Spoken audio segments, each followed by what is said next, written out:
మిత్రులందరికీ నమస్కారం friends. DSC అంశానికి సంబంధించి చాలా మందికి చాలా ముఖ్యమైన డౌట్స్ అయితే ఉన్నాయి. వాటన్నింటినీ కూడా ఈ వీడియోలో క్లారిఫై చేసే ప్రయత్నం అయితే చేద్దాం. మెయిన్గా ఎస్జిడి సెకండరీ గ్రేడ్ టీచర్కి సంబంధించి ఈ నెల 20వ తారీఖు 21వ తారీఖు పరీక్షలు వచ్చేసరికి జూలై 1వ తారీఖు జూలై 2వ తారీఖు అయితే వాయిదా పడ్డాయి. అయితే ఇక్కడ అదనంగా ఒక 10 రోజుల సమయం అయితే పెరగడం జరిగింది. చాలామంది ఏం అడుగుతున్నారంటే, సార్ ఈ సెషన్లో పరీక్ష రాసే వాళ్ళకి ఎక్కువగా పోస్టులు వచ్చే అవకాశం ఉందా, వీళ్ళకే వస్తాయని చెప్పేసి అడుగుతూ ఉన్నారు. ఒక విషయం గుర్తుపెట్టుకోండి, నార్మలైజేషన్ విధానం అయితే ఉంది. ఎవరైతే 13వ తారీఖు ఆఫ్టర్నూన్ సెషన్లో పరీక్ష రాసిన వాళ్ళు కానివ్వండి, 17వ తారీఖు మార్నింగ్ సెషన్లో పరీక్ష రాయబోయే వాళ్ళు కానివ్వండి, ఇక 18, 19 తారీఖుల్లో మార్నింగ్ షిఫ్ట్ అదేవిధంగా ఆఫ్టర్నూన్ షిఫ్ట్లో పరీక్ష రాసే వాళ్ళకి కూడా జూలై 1వ తారీఖు 2వ తారీఖు మార్నింగ్ ఆఫ్టర్నూన్ షిఫ్ట్లో పరీక్ష రాసే వాళ్ళతో కలిపి మొత్తంగా 10 సెషన్లకు సంబంధించి కూడా నార్మలైజేషన్ ఫార్ములా అయితే అప్లై చేయడం జరుగుతుంది. ఒక షిఫ్ట్లో ఎగ్జామ్ రాసిన టాప్ స్కోర్లు, అదేవిధంగా ఒక షిఫ్ట్లో ఎగ్జామ్ రాసిన మీడియం స్కోర్లు అంటే సగటుని తీసుకుంటారు. దాంతోపాటుగా ఒక షిఫ్ట్లో ఎగ్జామ్ రాసిన లీస్ట్ స్కోర్లు కూడా వీటన్నింటినీ కాలిక్యులేట్ చేయడం జరుగుతుంది. ఒక షిఫ్ట్లో వచ్చిన టాప్ 20 క్యాండిడేట్స్ ఎవరైతే ఉన్నారో వాళ్ళకి సంబంధించిన మార్క్స్ అనేవి తీసుకోవడం, ఈ విధంగా అన్ని షిఫ్ట్లని బేరీజ్ చేసి ఏ షిఫ్ట్ అనేది కష్టంగా వచ్చింది, ఏ షిఫ్ట్ అనేది ఈజీగా వచ్చింది, వీటన్నింటినీ ప్రామాణికంగా చేసుకుని ఈజీగా వచ్చిన షిఫ్ట్కి మిగిలిన వాళ్ళని ఈక్వల్ చేసే అవకాశం అయితే ఉంటుంది. అందువల్ల ఎవరైతే జూలై 1వ తారీఖు 2వ తారీఖు పరీక్ష రాసే అభ్యర్థులు ఉన్నారో ఒకవేళ వీళ్ళు ఎక్కువ మార్కులు కానీ స్కోర్ చేసినట్లయితే మిగిలిన షిఫ్ట్లో ఎవరైతే పరీక్ష రాసిన వాళ్ళు ఉన్నారో వాళ్ళందరినీ కూడా ఈ షిఫ్ట్లో పరీక్ష రాసిన వాళ్ళకి ఈక్వల్ చేయవలసిన అవసరం అయితే ఉంటుంది. కాబట్టి ఎవరైతే 17వ తారీఖు 18వ తారీఖు 19వ తారీఖు మార్నింగ్ ఆఫ్టర్నూన్ షిఫ్ట్లో పరీక్ష రాసే అభ్యర్థులు ఆందోళన చెందవలసిన అవసరం అయితే లేదు. నార్మలైజేషన్ చూసుకుంటుందనే పాజిటివ్ దృక్పథంతో ముందుకు వెళ్ళవలసిన అవసరం అయితే ఉంది. ఇక జూలై 1వ తారీఖు 2వ తారీఖుల్లో పేపర్ ఈజీగా వచ్చినా, వాళ్ళకి మార్కులు ఎక్కువ వచ్చినా మిమ్మల్ని కూడా ఆ షిఫ్ట్లకి ఈక్వల్ చేస్తారని చెప్పేసి మీరు పాజిటివ్గా ఆలోచించవలసిన అవసరం అయితే ఉంది. అంటే 10 రోజులు అదనపు సమయం రావడం వల్ల వాళ్ళ షిఫ్ట్లో ఎగ్జామ్ రాసే వాళ్ళకి ఇంకా కాంపిటీషన్ అనేది పెరుగుతుంది. ఈ 10 రోజుల సమయాన్ని ఉపయోగించుకుని వెనకున్న అభ్యర్థి ముందుకు వచ్చే అవకాశం అయితే ఆ షిఫ్ట్లలో పరీక్ష రాసే వాళ్ళకి అవకాశం అయితే కలిగింది. కాబట్టి ఎవరైతే జూలై 1, 2 తారీఖుల్లో పరీక్ష రాస్తున్నారో మీ ప్రిపరేషన్ సమయాన్ని అయితే సక్రమంగా సద్వినియోగం చేసుకోండి.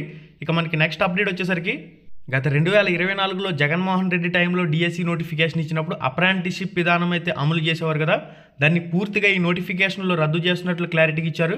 Every selected candidate will be appointed on regular basis. డైరెక్ట్గా సెలెక్ట్ అయిన క్యాండిడేట్లు ట్రెజరీతో లింక్ అవుతారు. ఇక ఎటువంటి అప్రెంటిస్షిప్ విధానాలు అయితే ఉండవు. ఇది ఒక చాలా మంచి విషయం అని చెప్పుకోవచ్చు. ఇక చాలామంది కట్ ఆఫ్లు అడుగుతూ ఉన్నారు, సార్ మా జిల్లాలో మా రిజర్వేషన్లో ఎంత కట్ ఆఫ్ ఉండే అవకాశం ఉందని. అందరూ కూడా సైకాలజీ సబ్జెక్ట్లో చదివి ఉంటారు కదా, పెరుగుదల అనేది ఖచ్చితంగా కొలవగలం, పెరుగుదలని ఖచ్చితంగా మాపనం చేయగలం, వికాసాన్ని కేవలం అంచనా మాత్రమే వేయగలం. ఇక్కడ కట్ ఆఫ్లు కూడా ఎవరు చెప్పినా అంచనా మాత్రమే వేయగలుగుతారు. కట్ ఆఫ్ల విషయానికి వచ్చినట్లయితే అనేక రకాల విషయాలపై ఆధారపడి ఉంటుంది. అంటే ఒక జిల్లా తీసుకుంటే మొత్తం ఎంతమంది అప్లై చేశారు, దానిలో మళ్ళీ డిఎడ్ క్యాండిడేట్లు ఎంతమంది ఉన్నారు, బిఎడ్ క్యాండిడేట్లు ఎంతమంది ఉన్నారు, ఎంతమంది పరీక్ష రాశారు, ఎన్ని పోస్టులు ఉన్నాయి. ఇక్కడ మనకి జెడ్పీపీ, ఎంపీపీ ఈ స్కూళ్ళకి సంబంధించి చూసినట్లయితే ఒక్కో జిల్లాలో ఎన్ని పోస్టులు ఉన్నాయి, ఏ కేటగిరీకి సంబంధించి అనేది మీరు ఇక్కడ చెక్ చేయొచ్చు. శ్రీకాకుళం జిల్లాలో చూసినట్లయితే ఎస్జిటి పోస్టులు, జెడ్పీపీ, ఎంపీపీ ఈ స్కూళ్ళకి సంబంధించి 133 పోస్టులు అయితే కనిపిస్తూ ఉన్నాయి. మిగిలిన జిల్లాలకు సంబంధించి చూసినట్లయితే పోస్టుల సంఖ్య అనేది ఎక్కువగా కనిపిస్తుంది. మళ్ళీ నెల్లూరు జిల్లాలో 115 పోస్టులు అయితే కనిపిస్తూ ఉన్నాయి. ప్రకాశం జిల్లాకు వచ్చేసరికి 106 పోస్టులు, అదేవిధంగా గుంటూరు జిల్లాకు వచ్చేసరికి 521 పోస్టులు ఉన్నాయి. కృష్ణా జిల్లాకు వచ్చేసరికి 545 పోస్టులు ఉన్నాయి. వెస్ట్ గోదావరికి వచ్చేసరికి 420, ఈస్ట్ గోదావరికి వచ్చేసరికి 423, అనంతపురం వచ్చేసరికి 202, కర్నూలు వచ్చేసరికి 1817 పోస్టులు కనిపిస్తున్నాయి ఎస్జిడికి సంబంధించి, జెడ్పీపీ, ఎంపీపీ స్కూళ్ళకి సంబంధించి. కడప జిల్లాకు వచ్చేసరికి 298, చిత్తూరు జిల్లాకు వచ్చేసరికి 976. ఇక్కడ కూడా పోస్టుల సంఖ్య భారీగానే ఉంది. వీటన్నింటినీ బేస్ చేసుకుంటారు. ఇక్కడ స్కూల్ అసిస్టెంట్ కానివ్వండి, ఎస్జిడి కానివ్వండి, ఇక్కడ పోస్టుల వివరాలు మీరు చెక్ చేసుకోండి. జెడ్పీపీ, ఎంపీపీ స్కూల్కి సంబంధించి, ఎంపీఎల్ స్కూల్స్కి సంబంధించి మొత్తంగా జిల్లాల వారీగా ఎన్నెన్ని పోస్టులు ఉన్నాయి, ఏంది కథ అనేది. ఇక్కడ జెడ్పీపీ, ఎంపీపీ, ఎంపీఎల్ స్కూళ్ళకి సంబంధించి మనకి మొత్తంగా 13,192 పోస్టులు అయితే ఉన్నాయి. ఇదొక కేటగిరీ. నెక్స్ట్ మళ్ళీ మనకి ట్రైబల్ వెల్ఫేర్కి సంబంధించి సెపరేట్గా 881 పోస్టులు ఉన్నాయి. ఇందులో కూడా స్కూల్ అసిస్టెంట్, ఎస్జిడి పోస్టులు ఎన్నెన్ని ఖాళీలు ఉన్నాయనేది, ఈ పోస్టులు కూడా అందరికీ ఎలిజిబిలిటీ అయితే ఉంటుంది.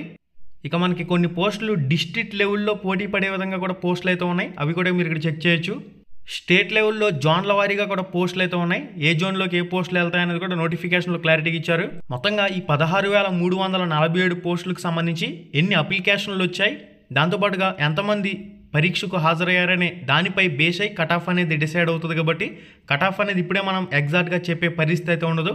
ఇక్కడ మొత్తంగా చూసినట్లయితే ఇప్పటి వరకు వచ్చిన డేటా ప్రకారం మొత్తం 13 జిల్లాలు అదేవిధంగా అదర్ స్టేట్స్లో అప్లై చేసిన వాళ్ళతో కలిపి మొత్తంగా ఎంతమంది క్యాండిడేట్స్ అనే వాళ్ళు అప్లై చేశారనే వివరాలు ఇక్కడ మనకు రావడం జరిగినాయి.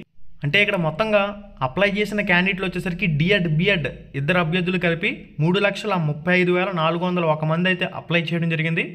అంటే సుమారుగా ఇక్కడ ఒక్కో జిల్లాలో రిజర్వేషన్ల వారీగా చూసుకున్నట్లయితే సగం డిఎడ్ వాళ్ళు సగం బిఎడ్ అభ్యర్థులు ఉండే అవకాశం అయితే ఉంటుంది ఒక అంచనా ప్రకారం. ఇక ఎన్నెన్ని పోస్టులు ఉన్నాయనే వివరాలు కూడా అందరికీ తెలిసిందే. ఇక్కడ మీరు ఒకసారి స్క్రీన్ మీద కూడా చెక్ చేసుకోవచ్చు. ఎస్జిటి 6,614, పీఈటీ 117, స్కూల్ అసిస్టెంట్లు వచ్చేసరికి 7,487, TGTs trainer graduation teacher 1,731, PGTs 286, post graduation teacher principal లాబరెంట్ మొత్తంగా 16,347. ఈ పోస్టులకు సంబంధించి స్టేట్ వైడ్ ఎన్ని దరఖాస్తులు వచ్చినాయి అంటే ఎస్జిడికి సంబంధించి 1,65,187 మంది అయితే దరఖాస్తు చేశారు. పీఈటీలకు సంబంధించి 26,335, స్కూల్ అసిస్టెంట్లకు సంబంధించి మొత్తంగా అందరూ కూడా కలిసి ఉంటారు 2,10,10 మంది. ఈ స్కూల్ అసిస్టెంట్కి అప్లై చేసిన వాళ్ళు ఈ టీజీటీ పీజీటీలకు సంబంధించి ప్రిన్సిపల్ కూడా అప్లై చేస్తారు. TGT trainer graduation teacher 1,27,915, post graduation టీచర్కి 43,483, ప్రిన్సిపల్కి 4,745, మొత్తంగా 5,77,675 అప్లికేషన్లు వచ్చినాయి. మెయిన్గా ఎస్జిడి స్కూల్ అసిస్టెంట్ ఈ అప్లికేషన్లో లెక్కలోకి వస్తాయి. మిగిలిన టీజీటీ పీజీటీ ప్రిన్సిపల్ అనేవాళ్ళు బిఎడ్ వాళ్ళే మళ్ళీ దరఖాస్తు చేస్తారు. ఇక జిల్లాల వారీగా ఎన్ని అప్లికేషన్లు వచ్చినాయనే వివరాలను మీరు ఇక్కడ చెక్ చేయొచ్చు.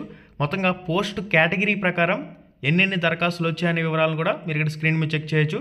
ఇప్పుడు కట్ ఆఫ్ గురించి మనం మాట్లాడుకున్నట్లయితే ఓవరాల్గా ఇప్పుడు ప్రస్తుతం ఉన్న ప్రశ్నాపత్రాలపై పూర్తిగా డిపెండ్ అయి ఉంటుంది. పరీక్ష రాసిన అభ్యర్థులపై డిపెండ్ అయి ఉంటుంది. ఇప్పుడు స్కూల్ అసిస్టెంట్ అభ్యర్థులకు కానీ ఎస్జిడి సెకండరీ గ్రేడ్ టీచర్ అభ్యర్థులు కానీ ఇతర ఏ పోస్ట్ కేటగిరీ తీసుకున్నా కానీ ఆల్రెడీ 20 మార్క్స్ టెట్ వెయిటేజ్ అనేది కలుపుతారు. ఇది అందరికీ తెలిసిందే.